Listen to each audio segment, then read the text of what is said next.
কাবা যে জায়গায় অবস্থিত। হাদিসের দ্বারা প্রমাণিত সেই সুজা আসমানের উপরে বাইতুল মামুর নামক একটি ঘর আল্লাহ বানাইছেন ফেরেশতাদের তাওয়াফ করার জন্য। রাসূল আরবি সাল্লাল্লাহু আলাইহি ওয়া আলিহি ওয়াসাল্লাম বলেন, দুনিয়ায় মানুষের সামর্থ্য থাকলে প্রতি বছর হজ করার জন্য যায়, সামর্থ্য থাকলে হজ করে, প্রথম 1 মাস 2 মাস 5 মাস করে আবার উমরা পালনের জন্য যায়। বলে আগুনের এত মর্যাদা এত সম্মানিত বাড়াইছেন, কাবা ঘর ইচ্ছা করলে সামর্থ্য থাকলে টাকা পয়সা থাকলে বারবার যাওয়া যায়, কিন্তু ফেরেশতাদেরকে যাদেরকে আল্লাহ একবার বাইতুল মামুর নিয়োজিত করার পরে যারা একবার তাওয়াফ করছেন দ্বিতীয়বার যাওয়ার আর তাদের কোনো সুযোগ নেই। এত ফেরেশতা আল্লাহ বানাইছেন ইবাদত করার জন্য। তো যেই ঘরটা জমিনে বরকতপূর্ণ আল্লাহ বানাইছেন আদম আলাইহিস সালাতু ওয়াস সালামের পর থেকে দীর্ঘদিন চলতে চলতে নূহ আলাইহিস সালাতু ওয়াস সালামের সময় এসে নূহ আলাইহিস সালাতু ওয়াস সালাম আবার একটু মেরামত করলেন, সুন্দর করলেন। এরপরে প্লাবন আসলেন, আল্লাহ তাবারক ওয়া তাআলা গোটা পৃথিবী ধ্বংস করে দিলেন, শেষ করে দিলেন। সমস্ত মাখলুকাতকে জোড়া জোড়া করে আল্লাহ তাবারক ওয়া তাআলা নবীর কিস্তির উপরে ওঠাকে নির্দেশ দিলেন। এরপরে প্লাবন নিয়ে গোটা বিশ্ব ধ্বংস করে দেওয়ার পরে যদি পাহাড়ে নিয়ে যখন আবার এই কিস্তি নামক এই নৌকাটা যায় দেখলেন সেখান থেকে আবার আবাদি শুরু হয়। একটু আবাদি শুরু হয় আদম আলাইহিস সালাতু ওয়াস সালাম থেকে নিয়ে দ্বিতীয় যুগ, দ্বিতীয় আবাদি শুরু হয় নূহ আলাইহিস সালাতু ওয়াস সালাম থেকে শুরু করে। এভাবে চলতে চলতে হযরত ইব্রাহিম আলাইহিস সালাতু ওয়াস সালাম আসলেন, যুগ আসলেন। ইব্রাহিম আলাইহিস সালাতু ওয়াস সালামের মাধ্যম দিয়ে কাবা ঘরকে আল্লাহ আবার মেরামত করাইলেন, সুন্দর করে বানাইলেন। ফি আয়াতুন বাইয়িনাতুন মাকাম ইব্রাহিম ওয়া মান দাখালাহু কানা আমিনা।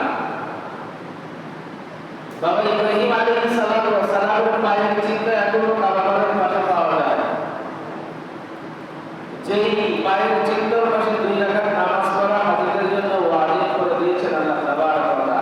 যেই পাথরের উপরে দাঁড়িয়ে তিনি কাজ করেছেন সেই পাথরের উপরে 2টা পায়ের ছাপ পাওয়া যায়। ইসমাঈল আলাইহিস সালাতু ওয়াস সালামকে সঙ্গে করে হযরত ইব্রাহিম আলাইহিস সালাতু ওয়াস সালাম বাপ বেটা দুইজন মিলে কাবা ঘর পুনরায় নির্মাণ করলেন। এরপরে জমিনে আস্তে আস্তে চলতে চলতে নবী আলাইহিস সালাতু ওয়াস সালাম আসলেন। হস্তি বাহিনী দিয়া রোম পারস্যের সমস্ত বড় বড় দার্শনিকরা কাবা ঘর ধ্বংস করার জন্য হস্তি বাহিনী পাঠাইলেন।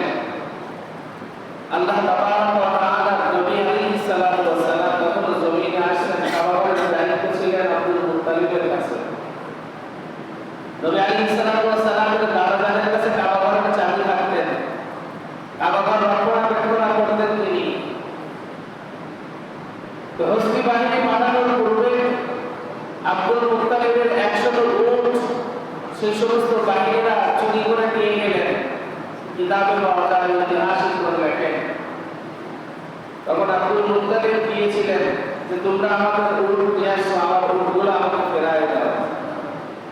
তখন হস্তি বাহিনীর যিনি প্রেসিডেন্ট ছিলেন তিনি ডাক দিয়ে বলতেছেন, আব্দুল মুত্তালিব আমি তো মনে করেছি যে তুমি কাবা ঘর যাতে আমি ধ্বংস না করি এই জন্য আমার কাছে সুপারিশ করতে আসবা, কিন্তু তুমি আসলে তোমার উট নেওয়ার জন্য। তখন আব্দুল মুত্তালিব একটা কথা বলেছিলেন যে কাবা ঘর ওই ঘরের মালিক তো আমি না, ওই ঘরের মালিক যে সে হেফাজত করবে, বলেন সুবহানাল্লাহ।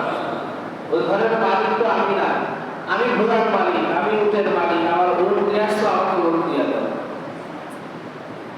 প্রেসিডেন্ট আশ্চর্য হয়ে গেলেন। আব্দুল মুত্তালিব সে কাবা ঘরের বিষয়ে রোহিয়ারা এদিকে কিছুই মনে করলেন না।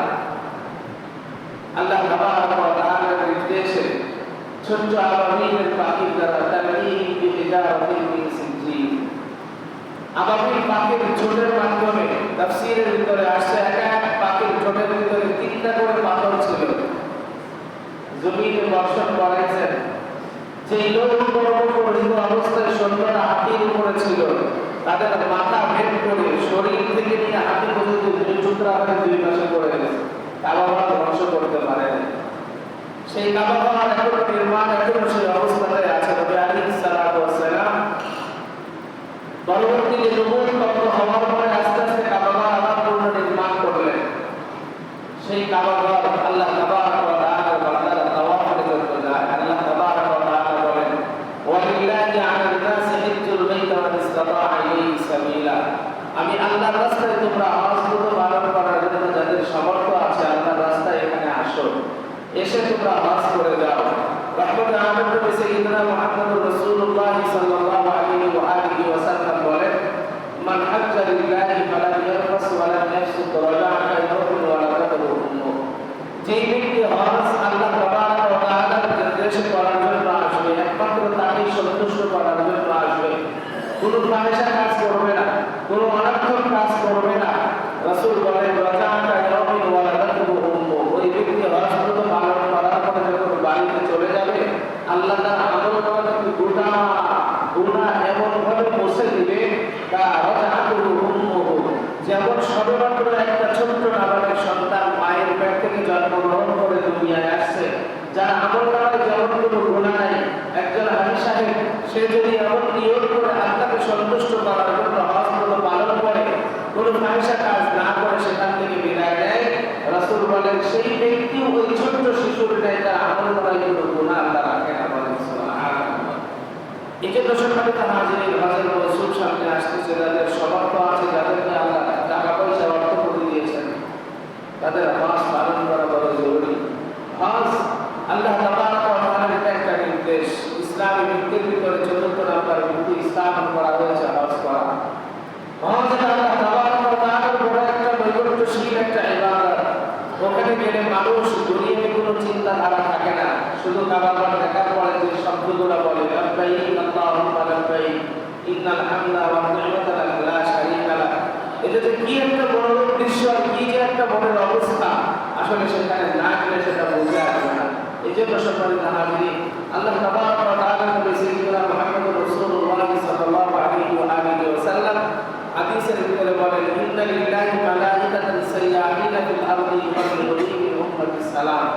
এই দুনিয়ার আমার উম্মাহ যেই প্রান্তেই তোমরা থাকো না কেন, কেউ যদি আমার উপরে দরুদের হাদিয়া পাঠাও আর সালাম প্রেরণ করো, গোটা পৃথিবীর ভিতরে ফেরেশতা নিয়োজিত করা আছে, সেই ফেরেশতারা প্রতিদিন সন্ধ্যাবেলায় আমার কাছে এসে তার নাম, তার এলাকার নাম, তার বাবার নাম, তার দাদার নাম সহ আমি রাসূলের কাছে ফেরেশতারা এই দরুদ আর সালামের হাদিয়া পৌঁছায় দেয়। বলি সুবহানাল্লাহ।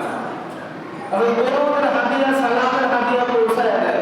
মনের ভিতরে তামান্না থাকা চাই, জীবনে একবার হলেও বাইতুল্লাহ হজ করতে যাব, চেষ্টা করা, আল্লাহ তাবারক ওয়া তাআলা ব্যবস্থা করে দিবেন। ব্যবস্থা করে দিবেন কে? বান্দার কাজ হলো চেষ্টা করা, গন্তব্যে পৌঁছানোর দায়িত্ব আল্লাহ। ইবনে তাইমিয়া রাহমাতুল্লাহি আলাইহি তার কিতাবের ভিতরে এক আল্লাহর বান্দার ওয়াকিয়া নিয়ে আসছেন, যে এক আল্লাহর বান্দা জমিনের ভিতরে প্রতিদিন রাতের বেলায় 100 বার করে আল্লাহ রাসূলের উপরে দরুদ পাঠাইতেন। কি পাঠাইতেন? দরুদের হাদিয়া পাঠাইতেন। দরুদ শরীফ একটা গুরুত্বপূর্ণ ইবাদত। দরুদ শরীফ দিয়ে এখন সমাজের ভিতরে নানা রকমের ভেজাল, দরুদ পড়বো কি দাঁড়ায় পড়বো না বসে পড়বো, নানা রকমের ইখতিলাফ। ওই সমস্ত ইখতিলাফের দরকার নাই। দরুদ এটা গুরুত্বপূর্ণ একটি ইবাদত। আপনার কাছে যে দরুদটা পছন্দ হয়, সবথেকে গুরুত্বপূর্ণ দরুদ শরীফ হলো দরুদ ইব্রাহিম, যেটা আমরা নামাজের ভিতরে বৈঠকে পড়ে থাকি, শেষ বৈঠকে। এই দরুদ ইব্রাহিমের লম্বা চওড়া দরুদ রাসূল আরবি